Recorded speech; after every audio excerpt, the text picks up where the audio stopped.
Tonight on CTV, will students be seeing a price drop in their textbook taxes? See how ASCSU is fighting back. And a new segment featuring McKenna Hofschild and Kate Yoshimoto.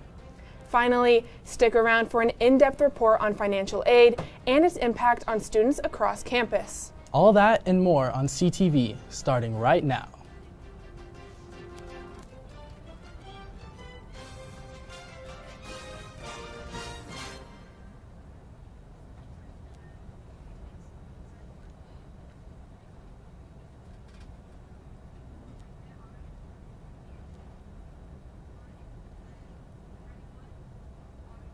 Start reading off your script.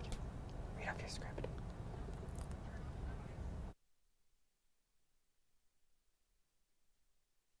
Wait. Good evening.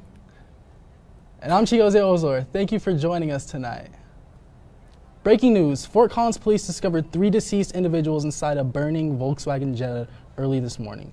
The vehicle was discovered in the middle of the 5800 block of South Taft Hill Road shortly after 2 in the morning. While the identities of the deceased are not released yet, authorities concluded that the crash was caused by the Jetta drifting onto the shoulder of the road and colliding with a parked Chevy Silverado. Anyone with any information related to this incident is encouraged to contact Officer Matt Breed at 970-221-684.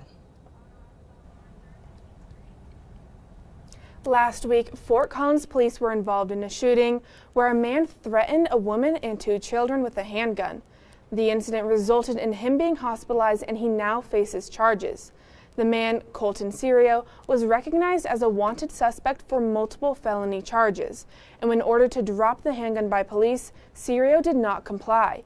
He attempted to walk away with the woman and children, and he was then shot by police. After being treated for his wounds, Serio was booked for his warrant, as well as 3 counts of first-degree kidnapping, 3 counts of second-degree kidnapping, 3 counts of menacing, and possession of a weapon by a previous offender. Anyone with information about the case is encouraged to contact the Sheriff's Office at 970-498-5174. The couple found dead in a Fort Collins home last month have now been identified. 39-year-old Lindsay Power and 42-year-old Oliver McCalment were found in southeast Fort Collins. According to the Larimer County Coroner's Office, Power's death was ruled a homicide, while McCalment was suicide. Both died from gunshot wounds. The county told the Coloradoan that they are treating this investigation as a murder-suicide. Former bus driver at Poudre School District, Tyler Zanella, pleaded guilty to 11 charges of harassment and assault. Zanella was arrested after video surveillance caught him hitting disabled children over the head multiple times, as well as yelling at them. The victims ranged from 6 to 11 years old, and the attacks occurred while the children were in their seats on the bus. Zanella faced over 160 charges, but only 11 remain due to his plea deal. Zanella pleaded guilty to 7 counts of assault causing bodily injury to an at-risk person, 2 counts of harassment, and 2 counts of child abuse. Zanella is scheduled to be sentenced on April 12th, where he could face years in prison and thousands of dollars worth of fines. Now, let's head over to our weather station to see what kind of temperatures to expect this week. Adam?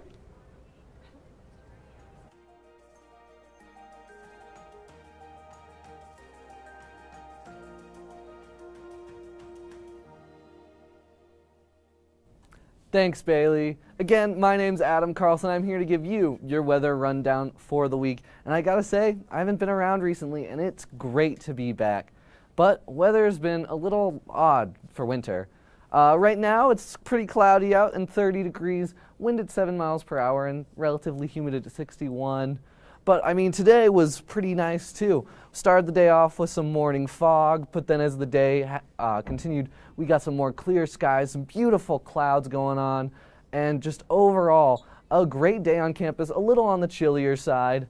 But yeah, as we go into the night, it's still pretty warm for a February night. 20 degrees all around, down that I-25 corridor, reaching 28 in Pueblo, 29 in Lamar. And on the western slopes, we got Craig at 20, Alamosa giving us our low at 14, and Grand Junction at 33. And tomorrow, we're getting more of that weird weekend winter weather.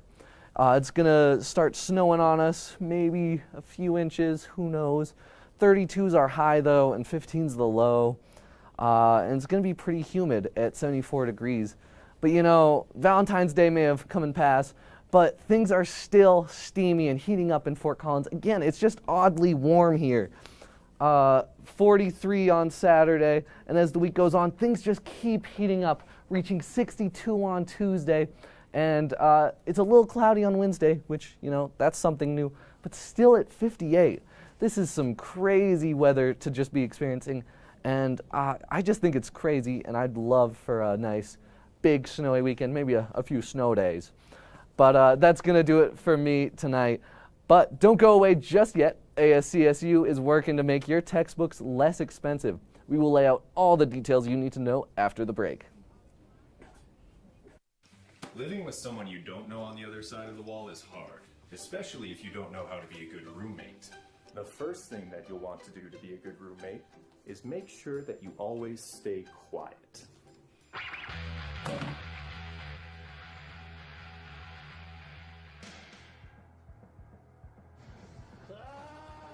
Be considerate of others when using common spaces and appliances.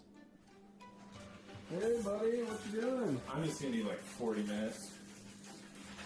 Be respectful of your roommate's privacy. Ugh, my bad. Finally, make sure that you clean up after yourself. Oh, fresh toothbrush.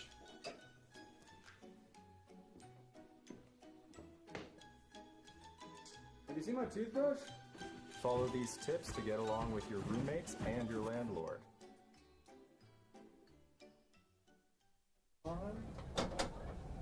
Welcome back from the break. CSU will be hosting 96-year-old Holocaust survivor Esther Bash for a talk as part of its Holocaust Awareness Week. The week-long event, running from February 16th to February 23rd, will also include community gatherings, discussions, and a screening of the film The Windermere Children. Holocaust Awareness Week is a tradition that has persisted for 25 years, with this year's events being organized by the Students for Holocaust Awareness. Faculty advisor for the organization, Rabbi Yerachmiel Gorlik, says lessons from the Holocaust resonate now more than ever. ASCSU visited the state capitol this past weekend to encourage more students to get more involved in politics. One focus of this trip was to advocate for a bill that would eradicate taxes on textbooks across the state of Colorado. Students advocating for this bill were successful. The textbook tax bill is incredibly important to CSU students on a basis of, one, it'll help the student body, but two, it establishes us being ASCSU, but also CSU as a student body as a force to be reckoned with in terms of legislation. The bill passed through the House Finance Committee with a vote of 8-3. It will now go on to the House Appropriations Committee, where it must be voted on by officials in order for it to continue on the path of becoming a bill. We are 5 weeks into the spring semester, and recruiters are already on the hunt for new CSU grads. Our reporter has the story. Good evening, Rams. My name is Karma Robbins, and I am standing outside the career fair that is hosted every fall and spring semester, where students can get inspired about their futures. Every year we put on a fall all-majors career fair and a spring all-majors career fair. And the whole point is to provide an opportunity for employers to get in front of students to try to fill jobs and internships. These career fairs are great opportunities for students to connect with recruiters. I mean, we have so many different opportunities for students, so it's really great to get everyone all in one spot. The career fair is meant for all years, starting from freshmen to graduate students. Lots of staff put a huge amount of work into this career fair so it can help you find a career path meant for you. Help students gain, they get to expand their network. I think the benefit to that is the companies here that are hiring aren't necessarily looking for one major. I think there are great advantages to having career fairs that are focused for certain industries, but there is really good advantages of having one that covers everybody all at once. An all-major career fair is a great opportunity for students because it doesn't only offer just careers for just one major. It offers internships as well. By going to this, you can make connections and start planning your future to find something you love to do and are passionate about.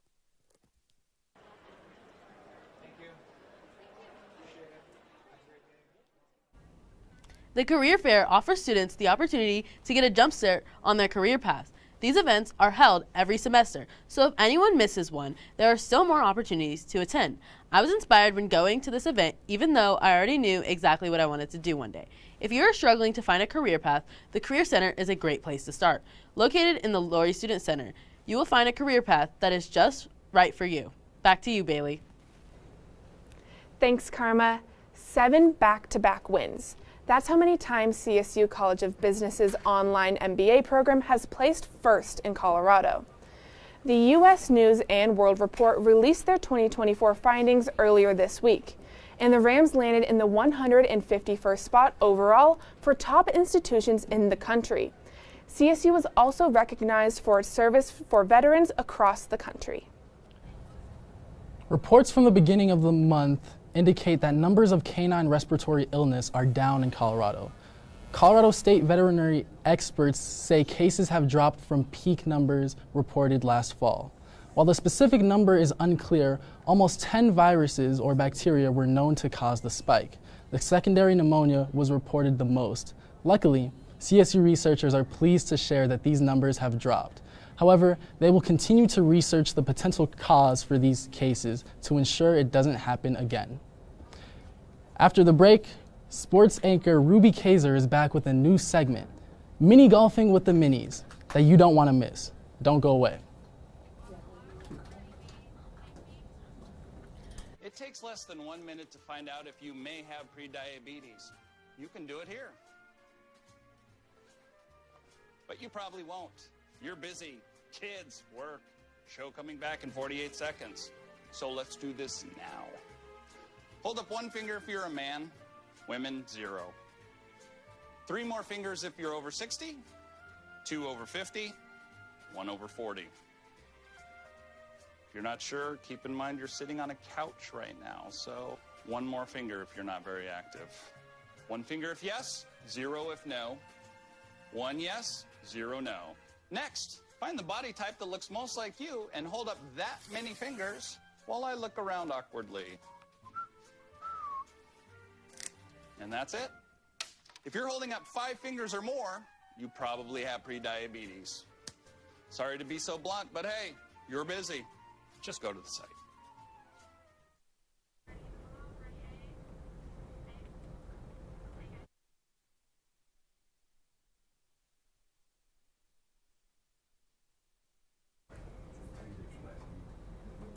What's up, Rams? My name is Ruby Kayser. This week, I took a trip to the golf course, the mini golfing course that is, for a fun little segment I like to call Mini Golfing with the Minis. When we think of basketball and volleyball, we normally think of athletes that tend to be on the taller side. However, 2 of our best athletes at CSU dominate these sports, standing at just 5'2". In this segment, we get to know CSU women's basketball's point guard, McKenna Hofschild, and CSU volleyball's libero, Kate Yoshimoto. They may be mini, but that never stopped them from competing at the highest level. Check it out.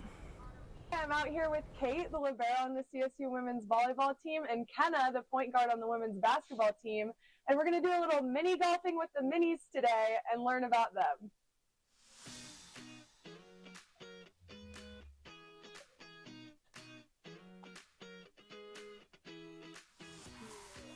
It's kind of a lefty. I'm a lefty. A lefty putter. Yes. How are we feeling about how the putt's going to go? It's going to go good. I'm thinking it's probably a hole-in-one. How did you decide that you were going to play in college, and when did you know that you could play in college? So I always thought I'd play in college, and then as I got older and into high school, I started realizing D1 would be a possibility, and I didn't really know exactly where I wanted to go, and obviously I went to Seton Hall first. And then transferred after my freshman year, but I've been here 4 years and it's been great.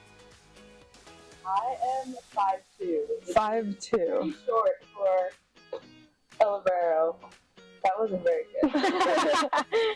Did you always know that you were going to be able to play in college, or did you ever have doubts about that? I always thought I was going to play in college, but I never thought about the division that I was going to play. I thought I would end up playing Division 3 and not Division 1. I never really thought about my height as like an issue or even thought about it at all. I think other people kind of brought it up more than I ever thought about it, so I never really let them or their opinions get to me. If you guys had one piece of advice for little girls who want to play in college, what would it be? I would say don't let other people deter you from the things you love and the dreams you want to accomplish.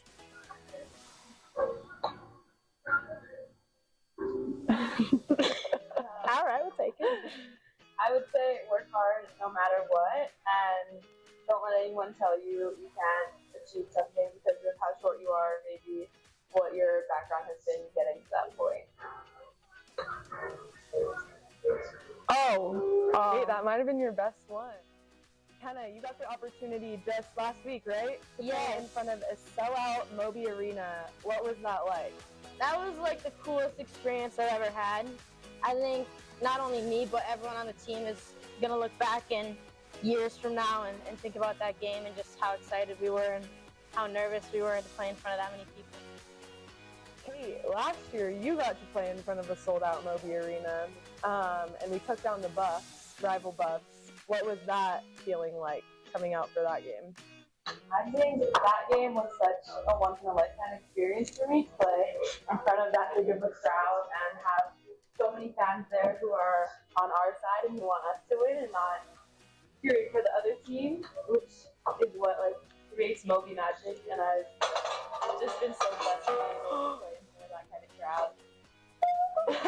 Kenna, when you think about the legacy that you want to leave behind at CSU, what are a couple words you would want people to describe you by?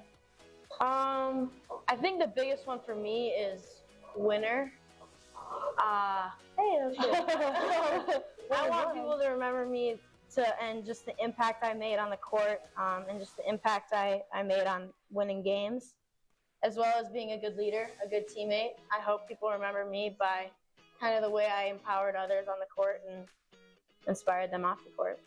I definitely want to be described as someone who's well-rounded and gives their 100% effort in everything they do, and just be able to be recognized as someone who's not just a great player, but a great leader and a great friend to everyone on my team and with people in athletics.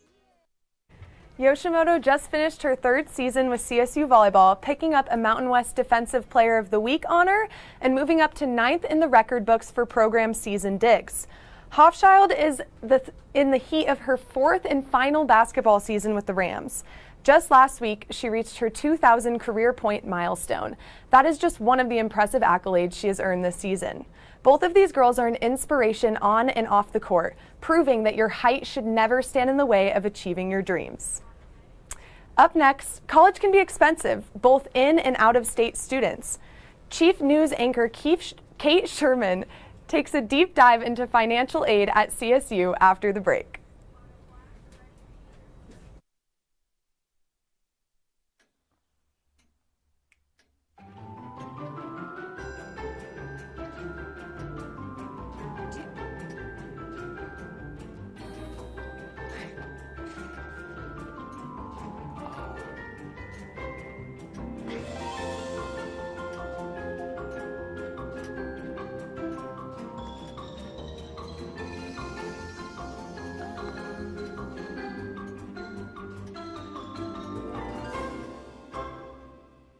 Listen, you're my friend. I noticed you haven't really been yourself recently.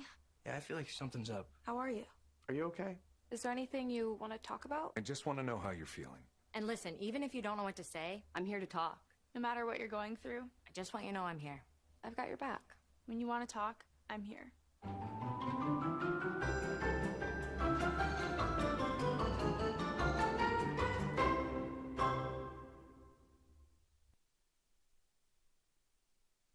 Three-quarters of undergraduate students in the United States receive financial aid. The average amount of aid received was just over $14,000, while the average cost to attend a four-year public university in-state is approximately $26,000. 60% of Colorado State students receive some kind of financial aid or grant. The university has given around 21,000 students $180 million. While financial aid has opened a lot of doors for both students around the nation and for students here at Colorado State University, it can still sometimes be a confusing process to go through. Once you figure out what you have to do, it's relatively easy, but finding out what you have to do is a little bit complicated. I didn't reach out to the financial aid office. I kind of just did it by myself with my parents, but it's a little weird, and I've changed majors, and so that changes the financial aid I get, and so I have a little bit more opportunities for financial aid in my new major, but that also comes with more requirements for FAFSA and the scholarship applications and stuff, and so that was also news to me. Found out once I had to reapply for CSUSA, and obviously some of that is optional, but I'm trying to get the most amount of money as I can, so I don't have to take $20,000 worth of loans every year. But alas, it's looking like that's not going to be an option, but that's okay. My parents are small business owners, and so it's really important to me in order to not have them help me pay for college forever, And so as many loans as I can get is so valuable to me, because my parents are still paying off their loans, and so it's just adding on to that. I am first generation, so my mom doesn't have a degree, and then neither does my adopted dad either. So doing FAFSA, it was so difficult, to say the least. When you go on the FAFSA website, it's how-to, and it's a little walkthrough, wiki-how on how to do it. It's a lot of words, a lot of documents, and it's kind of confusing if you don't really have the resources or knowledge on how to do it. This process of acquiring financial aid brings up the question of what really is financial aid, and how can students work towards getting it? Colleges and universities across the country and here in Colorado receive funds from different sources of different pots of funding. And so you have some from the federal government, you have some from the state government, you have some from private philanthropy. The federal contribution to universities like Colorado State University is typically in the form of financial aid. So many students will fill out what is called the FAFSA, or the Free Application for Federal Student Aid. That is how the federal government calculates your unmet need, is typically the term. And what that is universities put out what is called the cost of attendance, right? And that is your tuition, your supplies, your books, your housing even, right? And then in the FAFSA, there is a federal formula that's enshrined in law that's called the Estimated Family Contribution, the EFC. And so essentially what your need is as a student is your cost of attendance minus your estimated family contribution, right? So let's say the cost of attendance to go to CSU, which it is not, is $10,000, right? And your estimated family contribution is $2,000. That means that you are eligible to receive up to $8,000 of aid. Colorado state lawmakers are now considering implementing a free tuition guarantee to all low-income Colorado residents. This would be called the Colorado Promise. I think that it's a great thing, but also my issue with FAFSA is it's so objective, I guess. I have such unique experiences with FAFSA, and if you check the wrong box or you say the wrong thing or you make $1 more, you went from having $15,000 to $200. And now with this plan, what are the details on it, and how definitive is it, and is it actually open to all students or only people that are hitting at that poverty line that Colorado marks it at? And how do other students get into it? Are the advisors going to help us out with this? Is there going to be counselors on campus? Where is the services that will answer all the questions that we have on it? Or is it going to be an email and you figure it out for yourself? So Promise programs are one of these new kinds of programs that have been popping up over the last 10, 20 years. So they're actually, in some ways, an older trick than most people know. What counts as a Promise program is a program that, one, has an goal of increasing degree attainment among students. Typically, you're looking at traditionally aged college students to your 18 and 25-year-olds are most likely the target, and there's some kind of income threshold. But the idea is we want to increase degree attainment, and we want you to worry less about the tuition, the fees kinds of things. And that's an important distinction to think about with the Promise programs too, is that they really cover tuition and fees. They're not necessarily covering housing, supplies, books, all of those other costs that actually in some ways are bigger costs than the actual tuition itself. Schools like the University of Northern Colorado and CU Boulder have already implemented Promise programs within their own institutions. While CSU doesn't have a set program yet, it is hoped that one will come in the future. One, I think it takes time to build a Promise program, right? And like, no institution wants to announce this kind of program and then say we can't cover it anymore. So one, I think it's about, we're in this budget remodel, that might be a possibility for the institution in the future. But two, that there is a low-income student grant, but essentially that I think that there are some ways that the institution tries to cover for aid, but it's still figuring out its budget model situation right now. We're going to be in that situation for the next year, 2 years. And I think perhaps once we have figured out our strategic priorities, and if access is one of them, it wouldn't be surprising to me to see a Promise programs pop up at Colorado State University. Trying to pay for college can bring a lot of challenges into a student's life. We can think about how do we try and create low-cost options and sort of hide these hidden costs to higher ed in all these different places. You know, for students to be involved, sometimes they have to pay out of pocket to be part of meaningful things. Think about fraternities and sororities, right? You've got membership fees and dues to pay, right? So there's certain status symbol with that on campus, but that requires money to do, right? So how do we think about taking the money out of some of these really high impact opportunities for folks to get involved and to learn on campus? Because if you're hungry, if you're thinking about where you're trying to sleep the next night, if you're worried about paying your bill, you can't focus on learning, right? Or learning is going to come second or third, and learning should always be first. So I'm out of state, so like I would have called a balance. I haven't found a balance. I've been here 3 years. I work 35 to 40 hours, so I'm full time at my job, and that's just basic necessities for a living, and so it's stressful. People will be like, do you want to do something on the weekend, or there's a basketball game or a football game, and like I don't have the means to request a day off or a week off or anything like that, so it's stressful to say the least, and budgets and planners are my best friend. And remember that there are many different ways for students to get some money off of their tuition. If there's an scholarship that you aren't 100% sure that you qualify for, apply anyway, because the worst thing they can say is no.